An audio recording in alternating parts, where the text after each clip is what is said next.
You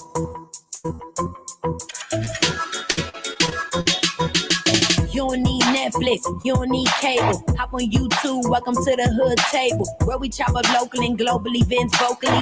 You don't really wanna miss out on these conversations. Just joke a little, laugh a little, get that wine in your system, fill your glass a little. Expose current events, talk trash a little. You never know, these opinions might clash a little. They addicted to the content, got them binge watching. You don't like it, then you want invited. Bet your friends watching in the house and your job parking lot before you clock it. They don't wanna miss a second of this HT content. Everybody think they got something to say, so it's an open invitation, bring it to the table. But if you come whack, just know we ain't buying in. We gon' probably turn your back and tell you sorry, try again, Yeah, welcome to the hood table.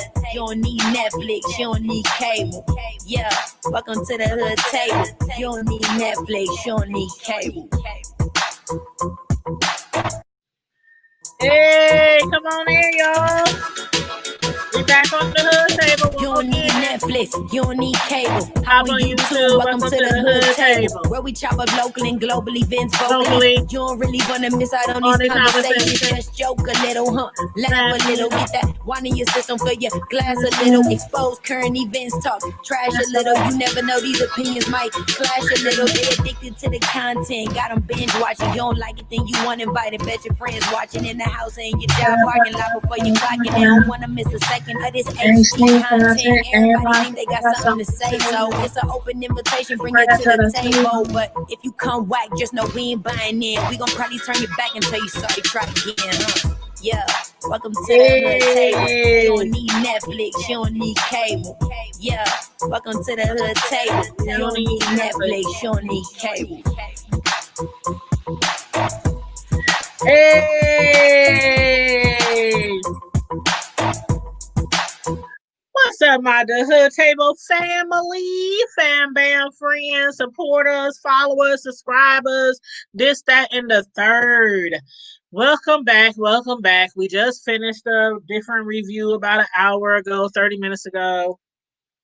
And that was on Ruthless, season 1, episode 16. Yeah, so if you missed that one, and if you are a Ruthless fan, please check that one out.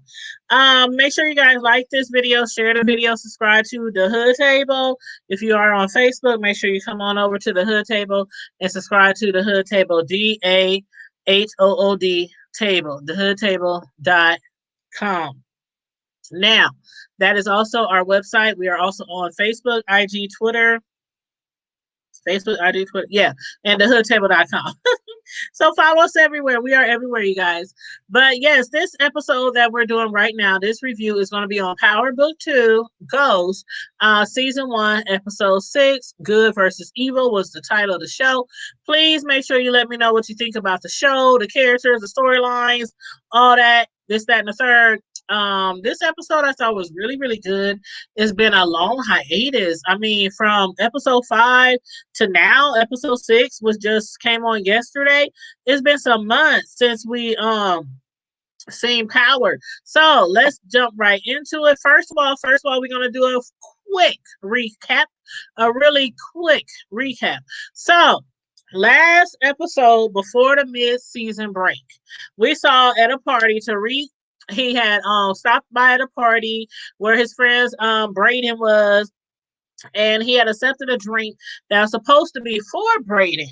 That drink was actually spiked by Sax's niece, Riley, to give to Braden in hopes of spilling tea on Tariq. Remember Sax? He had sent his niece, Riley, to basically spy on Tariq, find out what he's up to, so he can get some dirt on him, because he seriously believes that Tariq has something to do with his father Ghost's murder. But Braden, after getting extremely pissed off at Riley because she was just asking way too many questions about Tariq, and he was like, "Damn, why are you so interested in my friend Tariq instead of me?" So he ended up storming off away from Riley.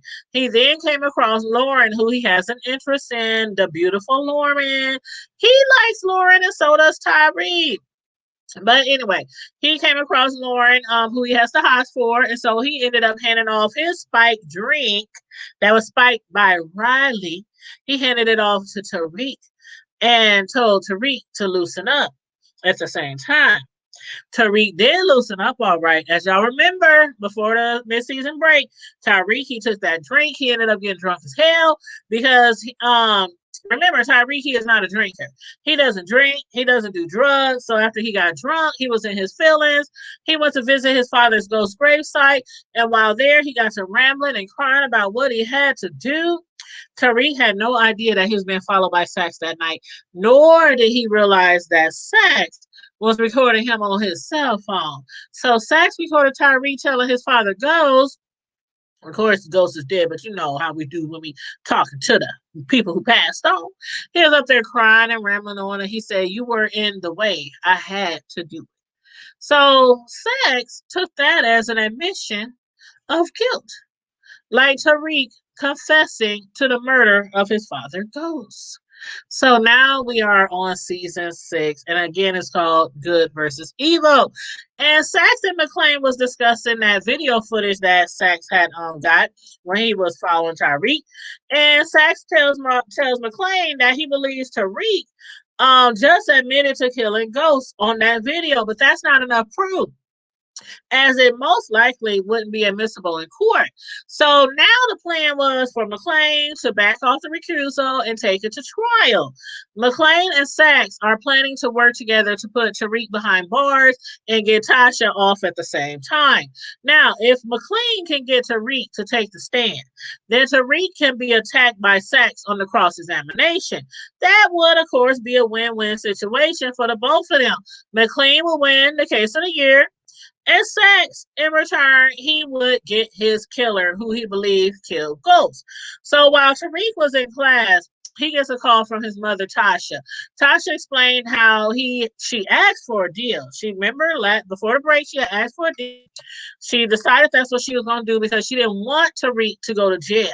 So Mclean, basically, he ignores Tasha's request for a deal, and he insists on going to trial, believing that he can win. Of course, Tariq knows that, would probably mean some could be potentially convicted for Ghost murder. So during the jury selection procedure, Mclean and Sax, they were really playing it up. They even had the judge fooled. The judge told them that they had better play it cool because she knows a little bit about the both of them, especially Sax. So she told them they better play it cool unless one of them wants to end up with a Batson charge or in contempt. Now, when they got to Dr. Quinones, I'm like, Judge, do you see this? Do you see what's going on? The judge, she couldn't even believe that Sax had selected him, Dr. Quinones, out of all the juries, he had selected him as a juror, and there was no objection from Mclean. So the judge was like, "Are you sure? Are you positive? You want this person?" Oh, okay, all right. The judge was just looking at us confused and shit. But it was no objection from Mclean, so therefore the jury stays. Now the judge, I believe, should have known right then and there that something was foul. Something was fishy. It was smelling like fish up in the air. But she didn't do anything. She didn't do anything. But not only was the judge confused, so was Paula. Paula couldn't understand why Mclean would take it to court, knowing that they could possibly get a mistrial. But to Mclean, a mistrial to him is still a win. Tasha wouldn't be found guilty. Tasha wouldn't go to jail. So a mistrial to him was still a win. But Mclean, he was really convinced, that they was going to win. So he tried convincing Paula. We'll eventually, get the verdict that we are hoping for. They're going to get the verdict that they supposed to. But she has no idea what she's up to. But did you see the look on her face when he walked away? And when she said, "Who is Francis Johnson?" She said, "Who is Francis Johnson?" Because Mclean said, "First things first, you need to get me prepped for Sax's first witness, which is Francis Johnson." Now, a lot of y'all might not know him by his government name, but Francis Johnson is Two Bit. So Francis Johnson, aka Two Bit, is who Paula was supposed to get Mclean prepped for, which is Sax's first witness. Two Bit, he works for Tommy Egan. Two-Bit works for Tommy Egan. He used to work for Dre Coleman. He was pulled away from his cell by Sax and McClain. Sax was threatening to compel Two-Bit to be a witness. That's how bad he needed him to be a witness. But Two-Bit has been reading up on his free time in jail. He's been reading up on his amendments on, regarding his rights. So he knows that he can't do that. He was like, you cannot compel somebody in jail to be a witness against their own will. But Two-Bit, he has been reading up on his rights. He was like, hey, I don't know what else he's been doing in jail, but he definitely knew that amendment. But he had me hollering. McClain, he told Two-Bit when he went to see him, because Sax went to see him, McClain went to see him, they both trying to get him to testify and get on the stand. McClain said, he was like, who the hell are you? I'm the black motherfucker that's Santa Claus. He told him he's the black mofo Santa Claus, and I'm about to give you the gift of the century. But you have to allow him to be his attorney. McClain was willing to be his attorney for free because he knows that it's going to most likely work out on his end. So Two-Bit at first, he didn't trust Blanca. They brought Blanca in. He don't trust Blanca because he knows Blanca set him up. He don't trust Sax. He don't trust McClain, who he doesn't know, even though he says he's the black mofo Santa Claus. He has to say mofo because I don't want to say the whole curse word. But he told him he was a black mofo Santa Claus. So he don't trust any of them. But then he decided, anyway, okay, I might be able to get off. McLean is promising him he'll get out. Sax is promising him he'll get out. So he decided to go ahead and hire McLean for free on promises that he will get out of jail.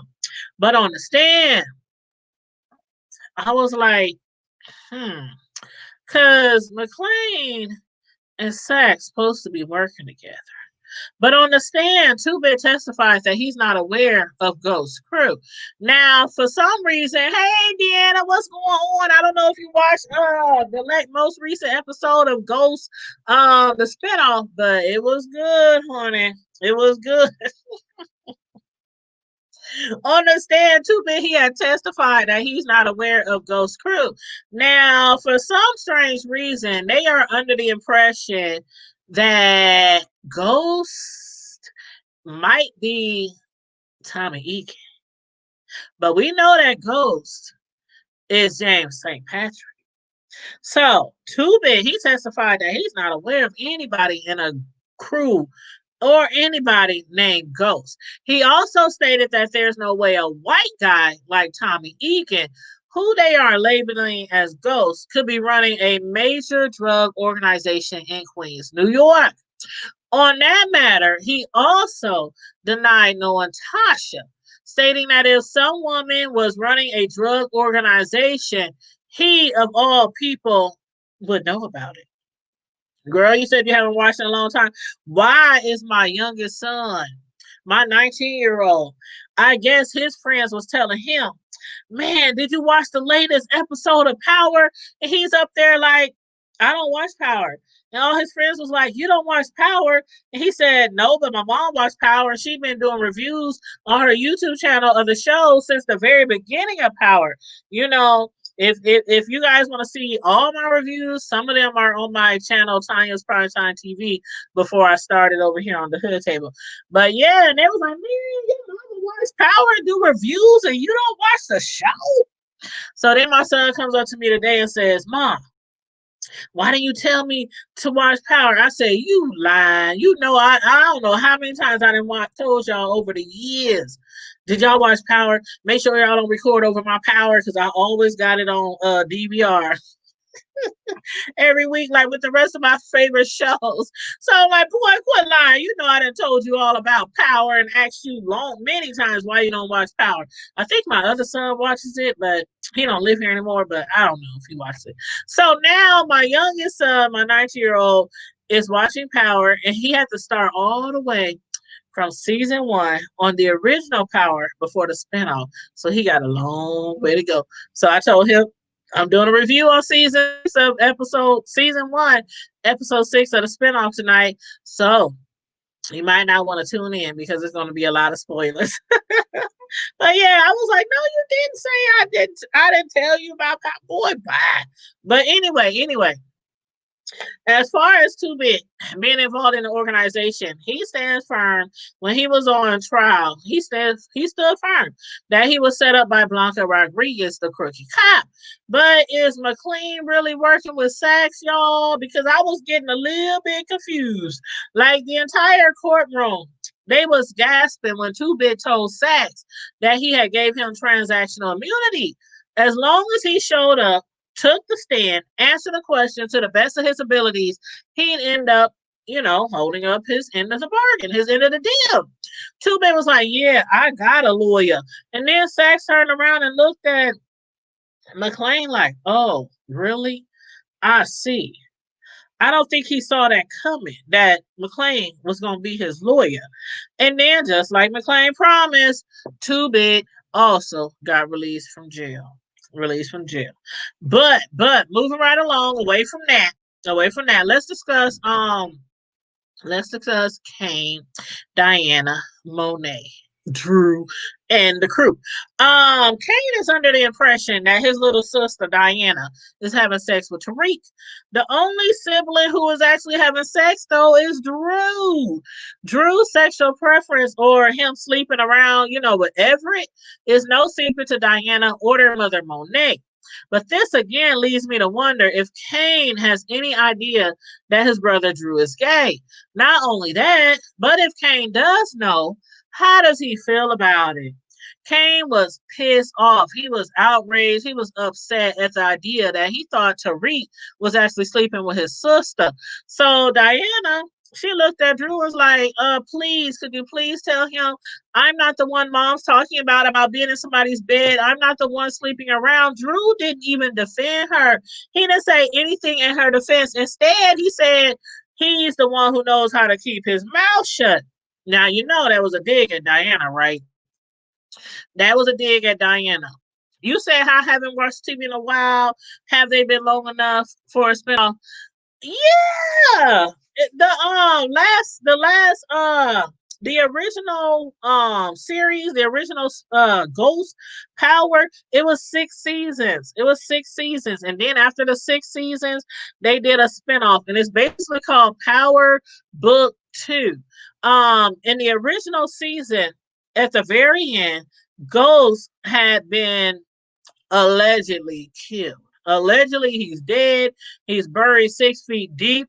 Some people don't believe. Matter of fact, one of the people that tune into my shows a lot, Edward, y'all done probably seen him because he jumps on our StreamYard on Friday Nights Live, but he really believes that Ghost is not dead. And he really thinks that Ghost is playing behind the scenes and helping Tariq and telling Tariq what to do, telling Tariq how to move, telling Tariq, the next plays. Me personally, I'm not so sure. I really hope that Ghost isn't dead, but I'm not so sure. But some people, just like Tupac, they believe Ghost is still alive. So I don't know. Y'all let me know how y'all feel about that. Do y'all really think Ghost is dead? Or do y'all really think Ghost is alive? And one day during this new spinoff, he is going to pop up. Now, I would love to see that happen, but I don't know. I don't know if it's going to happen. But anywho, when Drew told Kane that he knows how to keep his mouth shut, that was a dig at Diana, who Drew thinks will have a problem keeping his secret. And that's another reason why I say, does Kane really know that his brother Drew is gay? Because when Drew took that dig at her and said, I know how to keep a secret, I know how to keep my mouth shut, I'm assuming that Kane is the only one who doesn't know that his brother is gay. And if he does know, he certainly isn't acting like it. But anywho, I'm convinced that Diana was telling the truth. Kane, he went ahead and he grabbed his gun. He headed out to pay Tariq a visit. Monique, thinking her kids are too spoiled, she sets them up to handle counting the money and breaking down the bricks while Kane was out. So she took, I guess, the job that Al is normally supposed to do. Owl as in OWL. Monet, she tells her kids to do it. She sticks them down in that room, wherever it was. I don't know if it was a warehouse or wherever. And she had her daughter count up. She said, put all this money in bands, stack them up, count them. She had Drew, and I'm thinking, Drew breaking down bricks. I would have never thought that Drew know anything about breaking down bricks. But I guess she got all her kids schooled on how to run their drug business. Now, her daughter, Diana, and Kane, I would think would have a lot of knowledge on how to break the drugs down. But Drew, I was just really surprised about that. But anywho, in the middle of breaking down those bricks, though, Everett, the basketball player, was blowing up Drew's phone. He kept trying to make excuse why he needs to go visit Everett. Diana kept telling him, "Don't do it. Ma's gonna get mad. Monet is gonna be pissed." She told him, "Don't answer their phone. Don't use their phone. Do that work, and then be done with it." Drew makes his way to see Everett anyway. Now Everett, he's not quite ready for the world to know he is gay. He plays basketball. He's in that frame of mind where if he, comes out the closet while he's playing basketball, then a lot of people won't respect him as much, or they might judge him, or like for example, Zeke, who is Monet's nephew.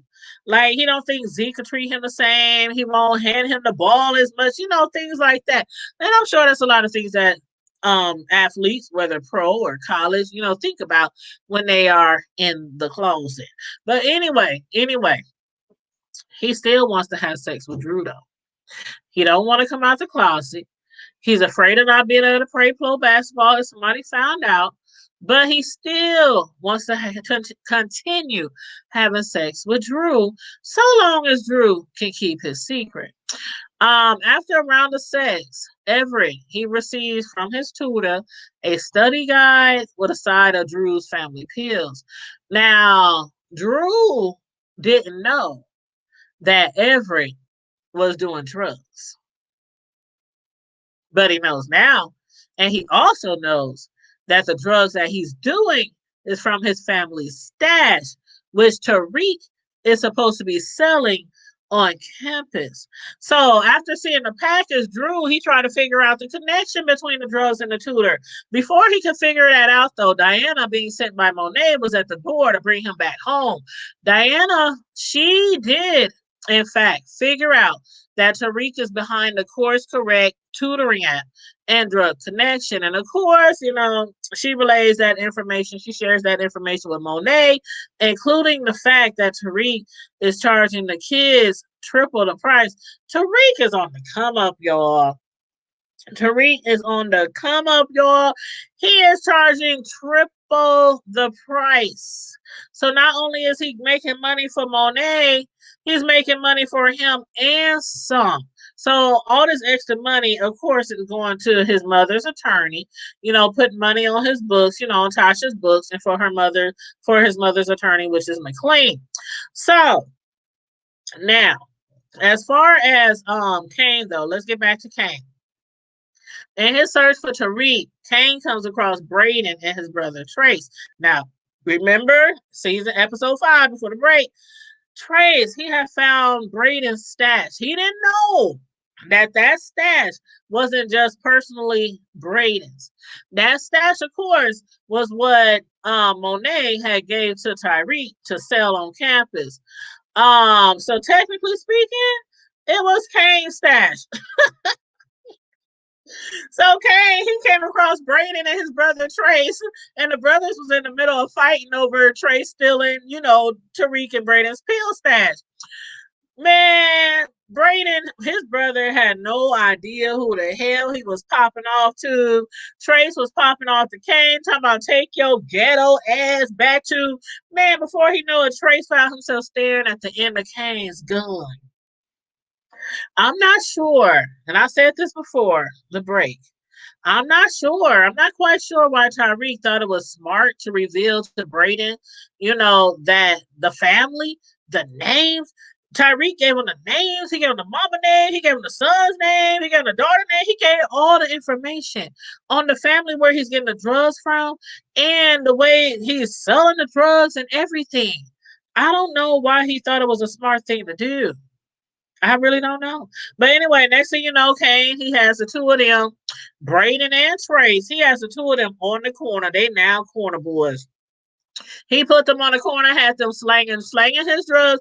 He's like, oh, so y'all want to have in the business. Y'all know my name. Y'all know my mama name. Y'all know what we do. Y'all know where the stash come from. So y'all must want to be in a drug gang. So he put them out on the corner and told them to slang them pills. Braden, who I suspected, he had no problem selling his entire stash. But on the other hand, his scary ass brother, he just happened to run across some thugs who tries to steal his stash while kicking his butt at the same time. They done bust him over the head with a bottle, bust his lip, his black his eye. They did all kind of shit. And the whole time he was just scared, just crying. I'm like, this boy, this bougie boy, he needs to, he don't even need to come back to the campus no more. And I'm sure he won't come back to the campus or steal any drugs from his brother Braden anymore. But if it wasn't for Monet's side piece, the NYPD officer, Danilo Ramirez, Officer Morales, if it wasn't for him, Braden and Trace both would have been picked up for slanging for being corner boys. So thankfully, Ramirez, he ran across them. He happened to hear a 911 call. Somebody, a neighbor, somebody in the community on the block.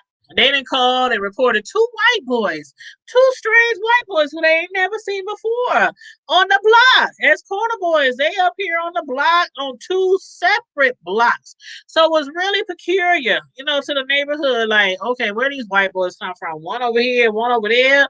So, somebody called the cops. I'm sure they probably called the cops, not because they were slanging, but because they were white. And they probably would end up murdered, like Braden's brother. If they wouldn't have came up on him in time, him and Kane, Braden's brother probably would have been chalk,